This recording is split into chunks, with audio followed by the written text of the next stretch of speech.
नमस्कार. तर आज आपण पाहणार आहोत श्री महालक्ष्मी व्रताची कथा. श्री महालक्ष्मी व्रताची कथा. गुरुवारची कहाणी. श्री लक्ष्मीची कृपा आपल्यावर व्हावी, तिने आपल्यावर घरात वास करावा, पैसा, शांती, समाधान घरात नांदावे म्हणून श्री महालक्ष्मीचे व्रत करतात. हे व्रत केल्याने मनातील सर्व इच्छा पूर्ण होतात. श्री महालक्ष्मीची अनेक नावे, अनेक रूपे आहेत. पार्वती, सिंधू कन्या, महालक्ष्मी, लक्ष्मी, राजलक्ष्मी, गृहलक्ष्मी, सावित्री, राधिका, रासेश्वरी, चंद्रा, गिरिजा, पद्मा, मालती, सुशीला अशा विविध नावांनी श्री महालक्ष्मी ओळखली जाते. अशा या सर्वानुभूती असलेल्या श्री महालक्ष्मीची कथा ध्यानी घ्यावी अशी ही कहाणी आहे. द्वापार युगातील आपल्या भारतातील सौराष्ट्र देशात घडलेली. तेथे एक राजा राज्य करीत होता. त्याचे नाव भद्रश्रवा. तो शूर होता, दयाळू होता आणि प्रजादक्ष होता. 4 वेद, 6 शास्त्रे, 18 पुराणे यांचे ज्ञान त्याला होते. अशा या राजाच्या राणीचे नाव होते सूरजचंद्रिका. राणी रूपाने सुंदर होती, सुलक्षणी होती आणि पतिनिष्ठ होती. त्यांना एकूण 8 अपत्य होती, 7 पुत्र आणि त्याच्यानंतर झालेली एक कन्या. राजा राणीचे कन्येला नाव शांबाला ठेवले होते. एकदा देवीच्या मनात आले, आपण राजाच्या राजप्रसादी राहावे.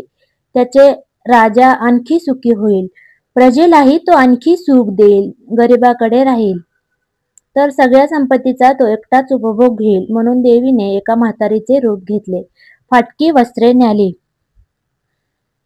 आधारासाठी हातात काठी घेतली आणि काठी टेकत टेकत राणी राजाच्या महालात दाराशी आली. तिला पाहताच एक दासी पुढे आली. म्हातारीने विचारले, कोण ग बाई तू? कुठून आलीस? काय काम काढलंस? तुझं नाव काय? गाव काय? काय हवंय तुला? म्हातारीने रूप घेतलेली श्री महालक्ष्मी होती. माझं नाव कमलाबाई, द्वारकेला राहते मी. तुझ्या राणीला भेटायला आले. कुठे आहे ती? दासी म्हणाली. राणी साहेब महालात आहेत. त्यांना सांगायला गेले तर माझ्यावरच रागवतील. तुला त्या कशा भेटतील? तुझा अवतार पाहून तुला हाकलूनच देतील. तो इथेच थोडा वेळ आडोशाला थांब. म्हातारीला राग आला. ती संतापून म्हणाली, तुझी राणी गेल्या जन्मी एका वैश्याची पत्नी होती. तो वैश्य फार गरीब होता. त्यावरून त्या दोघांची नेहमी भांडणे होत. नवरा तिला मारहाण करी. या त्रासाला कंटाळून एक दिवस ती घर सोडून गेली आणि जंगलात उपाशी तपाशी भटकू लागली. तिची अवस्था पाहून मला तिची दया आली. मी तिला ऐश्वर्य, सुख, संपत्ती देणाऱ्या श्री महालक्ष्मी व्रताची माहिती सांगितली. त्याप्रमाणे तिने ते व्रत केले. तिच्या व्रताने महालक्ष्मी प्रसन्न झाली. तिचे दारिद्र्य संपले. तिचे घर, संपत्ती समृद्धीने भरले. तिच्या जीवनात आनंद भरला. लक्ष्मी व्रत केल्यामुळे मृत्यूनंतर ते दोघे पती पत्नी लक्ष्मी लोकात वैभवात राहिली. या जन्मी त्यांचा जन्म राजकुळात झाला आहे. देवीच्या कृपेने ती आता राणीपदावर बसलेली आहे. पण लक्ष्मी व्रताचा तिला आता विसर पडलेला आहे. त्याचीच आठवण करून देण्यासाठी मी इथे आले आहे. म्हातारीचे बोलणे ऐकून दासीच्या मनात जिज्ञासा निर्माण झाली. म्हातारीला पाणी दिले, नमस्कार केला आणि म्हणाली, मला सांगाल ते व्रत? मी ते करीन नेमाने. उठणार नाही, मातणार नाही, घेतला वसा टाकणार नाही. म्हातारीने दासीला लक्ष्मी व्रताची माहिती सांगितली. मग ती उठली व काठी टेकीत निघणार तेवढ्यात राणी तरातरा महालातून बाहेर आली. फाटक्या वस्त्रातील म्हातारीला पाहताच ती संतापली आणि उर्मटपणे म्हणाली, कोण ग थेरडे? इथे कशाला आली? जा इथून. तिथे पुढे होऊन म्हातारीला घालवून दिले. ती म्हातारी म्हणजे प्रत्यक्ष महालक्ष्मीच होती.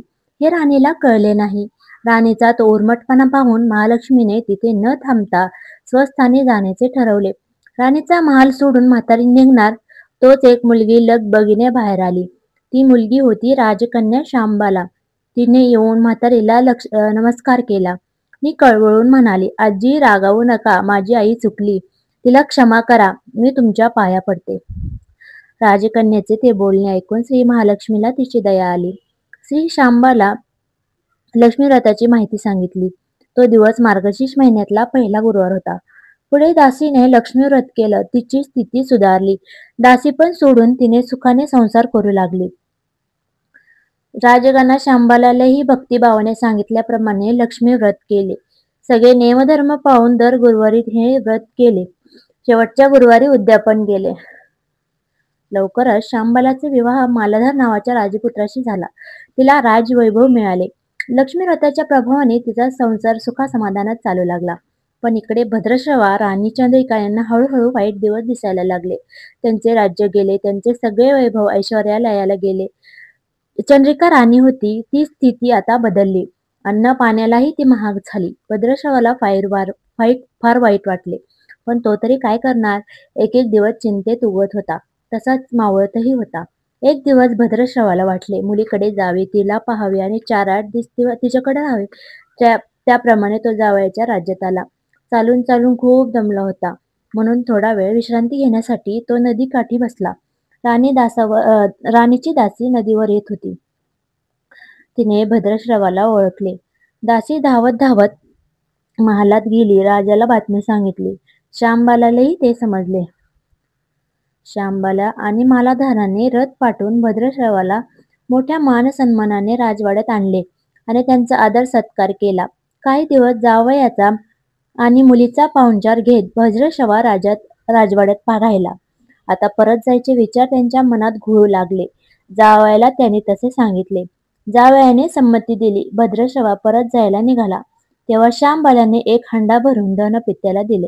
तो हंडा घेऊन भद्रश्रवा घरी आला. मुलीने धनाने भरलेला हंडा दिला. हे ऐकून सूरजचंद्रिकेचा आनंद गगनात मावेना. घाईघाईने तिने हंड्यावरचे झाकण काढले. आत पाहते तर काय, हंड्यात धन नव्हतेच, होते फक्त कोळसे. महालक्ष्मीच्या अवकृपेने हंड्यातल्या धनाचे कोळसे झाले होते. चंद्रिकेने कपाळावर हात मारून घेतला. भद्रश्रवा हा चमत्कार पाहून चकित झाला होता. दुःखाचे दिवस संपत नव्हते, दारिद्र्याचे भोग सुटत नव्हते. सूरजचंद्रिकेला एक एक दिवस काढताना जीव मेटाकुटीला आला होता. एक दिवस सूरजचंद्रिकेच्या मनातही लेकीला भेटायची इच्छा निर्माण झाली. त्याप्रमाणे ती लेकीच्या घरी जाण्यासाठी निघाली. तो दिवस मार्गशीर्ष महिन्यातला शेवटचा गुरुवार होता. सूरजचंद्रिका लेकीच्या घरी पोहोचली तेव्हा श्यामबाला व्रताचे उद्यापन करत होती. श्यामबाल्याने आईकडूनही महालक्ष्मीचे व्रत करून घेतले. 4 दिवस मुलीकडे राहून सूरजचंद्रिका परत आपल्या गावी आली. लक्ष्मी व्रत केल्यामुळे काही दिवसातच त्यांना त्यांचे पूर्वीचे वैभव मिळाले, राज्य प्राप्ती झाली. पुढे काही दिवसांनी आपल्या आईवडिलांना भेटण्यासाठी म्हणून श्यामबाला माहेरी आली. पण बाप भेटायला गेला असताना त्याला श्यामबालेने कोळसा भरलेला हंडा तरी दिला होता, पण आपल्याला मात्र काहीच दिलं नाही. हा राणीच्या मनात राग होता आणि श्यामबालेचे व्हावे तसे स्वागत कोणी केले नाही. राणीने एक प्रकारे तिचा अपमानच केला होता. पण श्यामबालेला आईचा राग आला नाही. तिला पुन्हा आपल्या घरी जाण्यासाठी निघाली. निघताना तिने पूर्वी बापाला दिलेला हंडा परत घेतला. त्यात मीठ भरले व तो हंडा घेऊन ती आपल्या सासरी आली. स्वगृही आल्यावर मालाधाराने श्यामबालेला विचारले, माहेराहून काय आणलं? श्यामबालेने बरोबर आणलेल्या हंड्याकडे बोट दाखवले. मालाधाराने झाकण काढून आत पाहिले तर काय, हंड्यात मिठाचे खडे. मालाधाराने चकित होत पत्नीला विचारले, हे काय? या मिठाचा उपयोग तरी काय? श्यामबाला म्हणाली, थोडं थांबा म्हणजे कळेल. त्या दिवशी श्यामबालेने कुठल्याच पदार्थात मीठ घातले नाही. सगळेच पदार्थ अळणी. मालाधार जेवायला बसल्यावर तिने त्याला सगळे पदार्थ वाढले. सगळे जेवण अळणी लागले. मग श्यामबालाने पानात थोडे मीठ वाढले. अन्नपदार्थात ते मिसळताच बेचव अन्नाला चव आली. हा मिठाचा उपयोग. श्यामबाला पतीला म्हणाली. मालाधारालाही तिचे म्हणणे पटले. थोडक्यात जे कोणी महालक्ष्मी व्रत श्रद्धेने आणि मनोभावे करतील, श्री महालक्ष्मी प्रसन्न होऊन त्यांच्यावर तिची कृपा होईल. पण श्रीमंती आल्यावर सुद्धा माणसाने उतू नये, मातू नये. नित्यनेमाने श्री महालक्ष्मी व्रत करावे. देवीचे मनन चिंतन करावे, म्हणजे देवी सदैव तुमच्या पाठीशी उभी राहील, तुमची कामना पूर्ण करेल. श्री महालक्ष्मी देवीची कहाणी गुरुवार सुफळ संपूर्ण. ओम महालक्ष्मी नमो नमः. ओम शांती शांती शांती. श्री स्वामी समर्थ. व्हिडिओ आवडला असेल तर नक्की लाईक करा, शेअर करा आणि सबस्क्राईब करा. धन्यवाद.